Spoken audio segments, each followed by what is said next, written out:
In this module, we will delve into the definition of executive functions and cognitive abilities, begin their assessment, and explore the main types of damage they can sustain.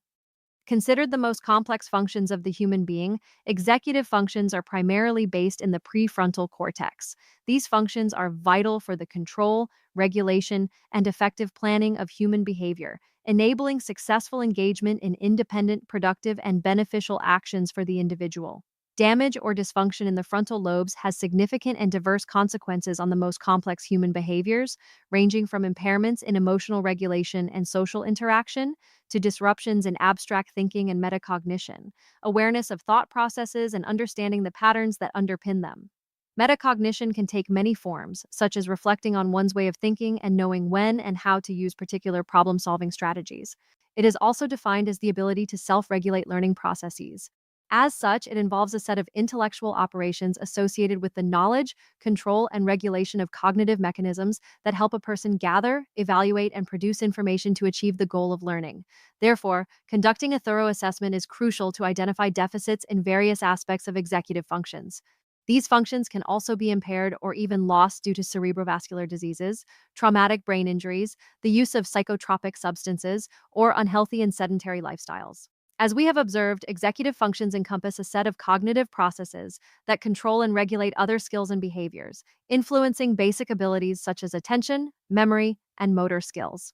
If we take a moment to understand the meaning of praxis, which refers to the ability to perform organized, learned, and voluntary movements with a specific purpose in response to a stimulus, we can immediately recognize its opposite, apraxia. Apraxia is the inability to perform learned movements in response to a stimulus, leading to difficulty organizing movement sequences. For example, specific parts of a golf swing. This illustrates the importance of cognitive abilities, even at the motor level. Using the previous example, we can see how executive functions allow individuals to organize, integrate, and manipulate acquired information, enabling them to create, anticipate, plan, and abstract in order to solve novel problems, achieve long-term goals, and regulate their emotions and behavior. Therefore, conducting a comprehensive assessment is imperative to identify deficits in the various components of executive functions and cognitive abilities. This is why neuropsychological evaluation is essential. It is defined as a dynamic process aimed at analyzing the cognitive, emotional, and behavioral state of an individual.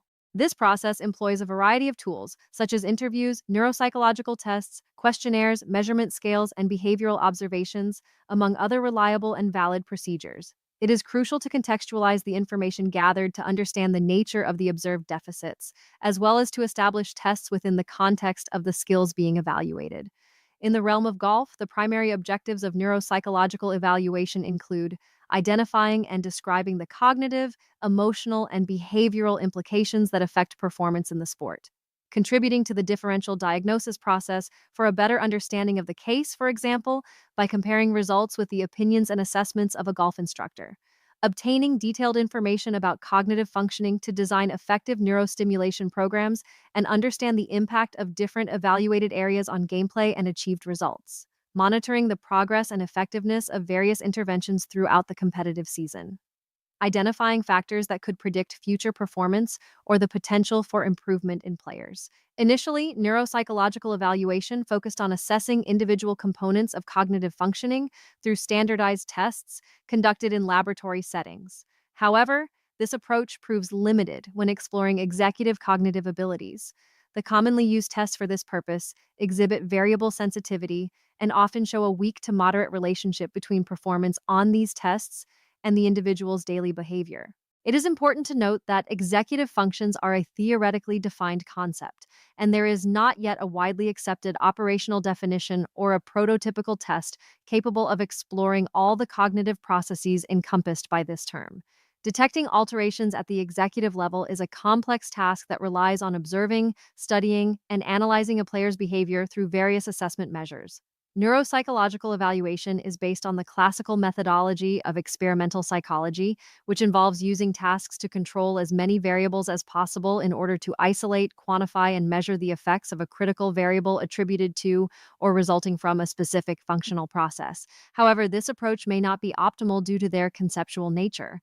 While the definitions of other cognitive concepts, such as attention, memory, or perception, focus on what and how much a person knows or can do, executive functions focus on how a person performs an activity.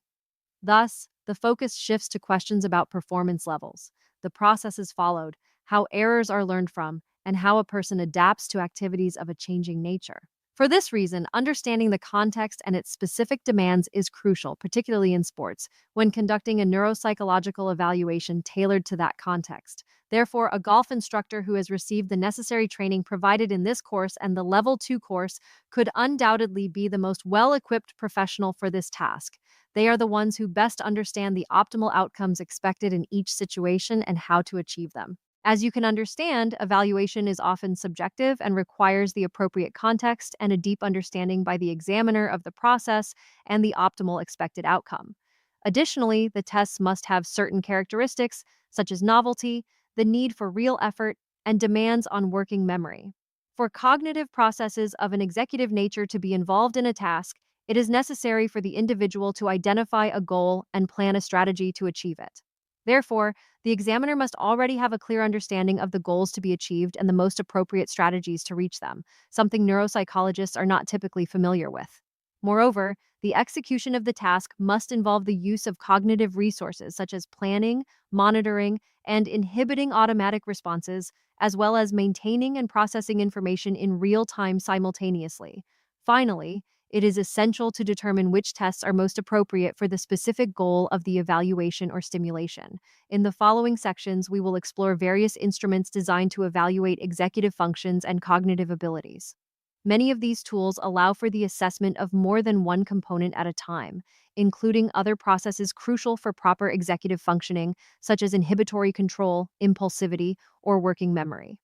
We will now present a non-exhaustive classification to provide an understanding of the types of tests that can be used. The first category refers to the evaluation of cognitive flexibility. Cognitive flexibility involves the ability to adapt choices according to present circumstances or needs. This requires the capacity to inhibit choices that are not useful and focus on those that are. Let's imagine a player is 120 meters from the flag and would typically use a 9-iron. The ball is on a slight downhill slope, which may cause the club face to hit the ball with more loft than usual, leaving it short of the target. Cognitive flexibility, combined with knowledge, might lead the player to adapt to the situation by choosing an 8-iron instead.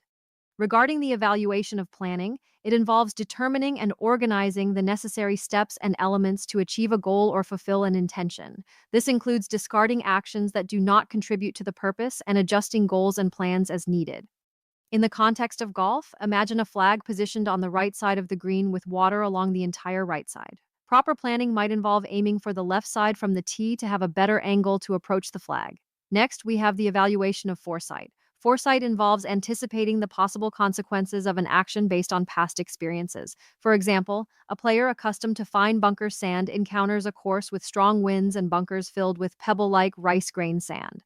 After practicing in this new scenario, the player should be able to foresee unusual ball reactions during competition and seek alternatives to better adapt to the situation. Finally, there are tests for evaluating monitoring. Monitoring involves observing an ongoing activity, continuously evaluating it, and detecting possible errors. Consider a scenario where a player is unable to monitor their behavior despite repeatedly making the same mistakes. For instance, failing to stick to their pre-shot routine despite intending to. This inability would prevent them from adjusting the course of their game in real time. On the other hand, there are also tests for evaluating reasoning. Reasoning involves the process of organizing ideas in the mind to reach a logical and useful conclusion related to the goal being pursued. For instance, when a player must decide between a more offensive or defensive strategy depending on their position relative to their rivals' scores. Finally, there are tests for evaluating abstraction. Abstraction refers to the ability to separate the qualities of an object through an intellectual operation, considering them in isolation, or focusing on the essence of the object. This ability is essential for understanding key concepts or mental tools that can be useful, for example, in emotional management during competition, such as the concept of accepting a bogey. After reviewing the above examples, it is crucial to distinguish between two broad theories or methods of evaluation that will facilitate understanding of the model presented throughout this course. First, the evaluation of executive functions has traditionally focused on performance-based tests. These tests have strong internal validity, control over external variables, and the ability to break down and separately analyze the components that make up executive functions. However, their ecological validity or ability to predict a player's real-world functional abilities is often questioned. For this reason, in response to the need to recognize the behavioral manifestations derived from executive deficits, rating tests have emerged. This distinction brings us to the dichotomy between performance-based measures and rating measures. Performance-based measures, through neuropsychological tests, encompass standardized procedures administered by an examiner to explore the cognitive dimensions underlying behavior. Meanwhile, rating measures, based on interviews and observations, involve categories against which an observer must judge the intensity or frequency of a behavior. These provide information about the problems stemming from the player's cognitive deficits. Both forms of evaluation can spark debate and at times may show limited correlation. This should not come as a surprise, as the two types of tests are administered and scored differently and provide distinct information. Therefore, they should not be considered equivalent or interchangeable measurements, but rather complementary sources of information about the player's cognitive processes. Performance-based tests offer valuable insights into the efficiency of brain processes necessary for behavioral control, but they do not address the rational pursuit of goals or consider the real-world environments in which the player may perform. On the other hand, rating tests, being less structured, may better capture the player's response in real-world contexts, although they are also subject to environmental limitations. In summary, we advocate for an eclectic approach with a clear emphasis on rating tests. This perspective is supported by critiques arguing that performance-based tests are insufficient for evaluating executive functions, as they artificially fragment these cognitive processes and fail to capture their multidimensionality or ecological validity. Thus, rating tests are considered complementary and indispensable tools, as they reflect functionality in real-life situations and validate the results obtained from neuropsychological tests. Now, let's take a moment to pause and examine the potential damage that executive functions and cognitive abilities can sustain. The aim of this course is not to provide an exhaustive determination of all possible reasons that could lead to the total or partial loss of cognitive abilities and executive functions in a person, nor is it to define diagnostic and treatment methods, as these fall under the jurisdiction of the healthcare sector and specifically the responsibility of neuropsychology professionals. It must be clearly stated, therefore, that a golf instructor, in their professional capacity, can neither issue a neuropsychological diagnosis nor determine a neurorehabilitation program. The purpose of the evaluation carried out by golf instructors is to understand the player's limitations and design exercises, both in and out of context, to stimulate these abilities with the goal of improving their golf performance. Nevertheless, it is important to briefly understand some of the main causes that could lead to a decline or loss of cognitive abilities and executive functions, as well as some of the most common disorders, in order to grasp their potential consequences for playing golf. This knowledge is relevant both for designing specific learning models and for possibly participating as external support in a neurorehabilitation program, ideally led by a neuropsychology professional. The potential risk factors that could cause damage to the central nervous system and difficulties in the development of cognitive abilities and executive functions are as follows. Biological factors include gestational age below 34 weeks, being small for gestational age, perinatal asphyxia, specific genetic, dysmorphic, or metabolic disorders, and a history of prenatal infections. There are also environmental factors, cultural, psychological, or socioeconomic, cerebrovascular accidents, strokes, traumatic brain injuries, and substance abuse involving psychotropic substances, etc. Now let's look at the main disorders, presented in a non-exhaustive grouping based on temporal criteria. This distinction is intended to identify the type of student by age who might suffer from these disorders, aiding in the organization of learning programs and hypothetical groups that could be formed. This is mainly for childhood and adolescent disorders. These include attention deficit, hyperactivity disorder, ADHD, dyslexia, motor coordination disorder, motor and perceptual attention deficit procedural learning disorder, developmental language disorder, intellectual development disorder, F, or all age groups. We can identify diseases or injuries resulting in executive dysfunction, which may lead to significant cognitive and behavioral challenges. Finally, in the elderly population, we encounter disorders such as Alzheimer's disease, dementia, delirium. These distinctions are important for tailoring intervention and support programs to the specific needs of each group. In the following modules, we will explore different types of tests. To better understand them, let us first look at a more detailed breakdown of cognitive abilities and executive functions. Cognitive and executive skills are divided into 5 main groups: attention, memory, coordination, perception, and reasoning. Additionally, for the purposes of this course, a 6th group will be included, which is closely related to both memory and reasoning. While it could be considered part of mathematical reasoning, it will be treated separately for greater clarity. This 6th group is calculation ability, especially rapid mental calculation.